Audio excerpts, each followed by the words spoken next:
Hi, Will for Sound on Sound here on the PMC booth with Maurice. Maurice, how you doing? Very good, thank you very much. Welcome. So we're looking at some super high-end speakers here. These are studio mains. They're not for your average Joe, are they? But what exactly is it that you've got to show us? Okay, well, what we have here on the show is actually the worldwide new launch of both the MB3 XBD active speakers that we have here, and as you probably have seen outside, its bigger brother, the BB6 XBD.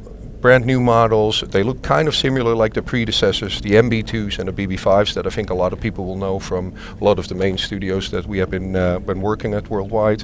But effectively the BB5 itself is already 25 years old.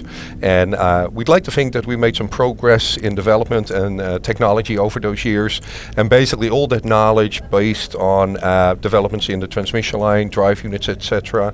We decided to put that back into all the new models, but also all the developments and changes in our amplification technology as well as crossover technology. We kind of started that with the IB2 XBD, the model with the double 10 inches 3 years ago. You see the same technology in our 2.2 line, the near field monitors that I think a lot of people know by now. Mm-hmm. But definitely now also the QB1, the model that we launched 2 years ago for Capital Studios.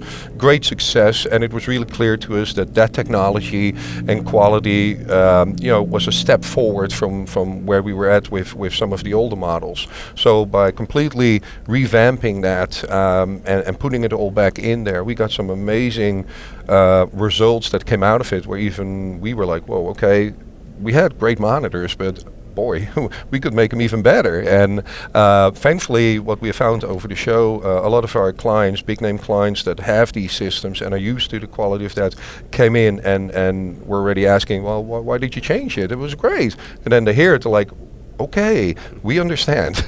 So it's great progress, great models, and I mentioned it earlier already, at an even more competitive price, so that can be the extra incentive for people. So can you tell us about the amplifier technology, how that's changed from previous models? Yeah, well, in the past we always have used analog amplifiers. We had this beautiful technical partnership, and still have, by the way, with Bryston Electronics, where we utilized their amplifier technology and voiced them and modified them towards our system. So it was really a matched system. And technology has changed. It's still fantastic, but we have seen advantages in Class D amplification technology, which we have been very much involved in ourselves over the last 8 years. And we found that there are certain benefits that we get out of them that were just very hard to achieve in the analog domain for us, especially on the crossover technology part. So by utilizing both, and we still are simultaneously, we just see certain benefits that we felt we should apply into our studio monitors, and we can pass that benefit on to our clients. What kind of benefits are we talking about? Well, the benefits is, first of all, like I said earlier, the crossover technology, we can just build much steeper crossovers than we can do in the analog domain. We can do certain driver corrections that are not possible. The integration of the drive units within the cabinet, the control of the lobing of the drivers and the dispersion, all of those are benefits that we felt for a studio user were very, very clear. And that's one thing. Apart from the fact that we can generate even a lot more power in less space, which nowadays is very important, because they're big speakers, and if you have too many amplifiers, it just takes up real estate. And as you know, real estate is expensive, so if we can bring that down, that's another benefit. So yeah. Can you talk us through the different drivers and the way that they're arranged in the front panel, and any waveguides, anything like that? Yeah, well, what we have here, this is the MB3 XBD model. It looks kind of similar as its predecessor, the MB2 XBD. One of the big things that you will find, though, is that the drivers are offset. That's something that we started, well, back in the day we had it on the BB5s, but also the IB2 XBD, its smaller model with 210 inches had that. One of the things is it really helps us with the dispersion and the clarity on that. Now what you also see on here is what we call the stealth baffle. It's kind of a piece of felt that basically gets rid of the side reflection that comes onto the cabinet, so it helps us again with more clarity going out instead of having also a reflection already on the cabinet. Now you also see the rounded baffles. All of those things, they're all little things, but all together they amount to basically greater quality, less distortion, and those are all the things that I think that are clear benefits for the end user. We're still using the 75mm mid-range. You don't quite see it, but the magnet behind it is almost as large as the outer ring here. It's this thick, and I think it weighs about 20 pounds. It must be capable of extremely high SPL, because it's the same mid-range as we use in the BB5s, but also in the QB1s. And as you know, they can go loud, but handling that dispersion. And what kind of, how much power is going to each of these different?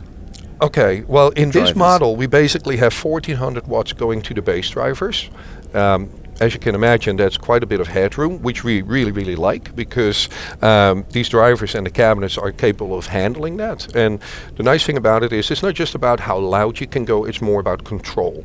And what we are known for as PMC is that whether you play at loud levels or at low levels, you maintain the frequency response. And that is all due to the control through the electronics, but also the air within the cabinet through the transmission line. And working at the what we call the 3 AM don't disturb the neighbor level, and still having that full frequency bandwidth, those are benefits. We know people work late, you don't want to be blasting it necessarily at 12 o'clock, but still feel all the energy that you look for in a track when you're mixing or tracking it, for that matter. So that's a clear benefit. The mid-range and the tweeter are all basically being amplified by the stereo amplifier that has the DSP built in as well. Again, more power to those units. So in total, over the whole unit, as well as on the BB5s, it's an abundance of power and control, and it all relates to more headroom. So you really have to go out of control to get to the limits of this system, and at that point you really are too far. So that's I think a clear benefit. Our clients love it, because it's from the scoring stages to the R&B producers, to the hip hop engineers, to our classical friends in mastering, or I mean, the speaker has no clue. Whatever we put in will come out. Great. So how much would would a pair of these go for, and when will they be available to the public? They are immediately available. That's a good part. And we actually, before we launched it, we already sold multiple pairs. They're going to a really nice, prestigious project on the other side of the world, and hopefully in short time we can tell a little bit more about it. But we're extremely proud that we have been chosen for the project. But they're available now. And the good part is that, like I mentioned earlier, here in the United States, there's a clear benefit with the new systems, because we were able to make them cheaper. Now, you don't hear that too often. When we have improved things, we renewed it, you get better performance, and by the way, it's cheaper. We really wanted to pass on all the benefits that we had also in manufacturing to the end user, and with that give them the benefit, because there's a lot of money that can be saved. This system as it stands here right now, including all the amplification, including installation and commissioning by us as PMC anywhere in the United States for 2 days, comes at a retail price of $80,000 for the whole system. You also can choose just to have the top cabinet, which is $59,000, again with the same amplification, commissioning, etc. The BB6, it's bigger, larger, broader, which will have the double 15 inches, which will have extra amplifiers. That means that every bass driver on that system will get 1400 watts each. So again, abundance of power. That system will retail for $115,000, but to give you an idea, its predecessor, the BB5 XBD, was $137,000. So they're clear financial benefits as well. Like you said, it's not for the average Joe. We don't all carry that money around, but for a lot of people, it's an investment, and it's a tool that they use and they make their money out of. And giving them also the financial benefit helps. But you know, people that are really looking at the highest quality for any type of market, any type of work for that matter, they still seem to find us and are willing to invest into that. So yeah, that's really what we have. Great. Well, thanks very much, Maurice. Thank you. Thanks for coming.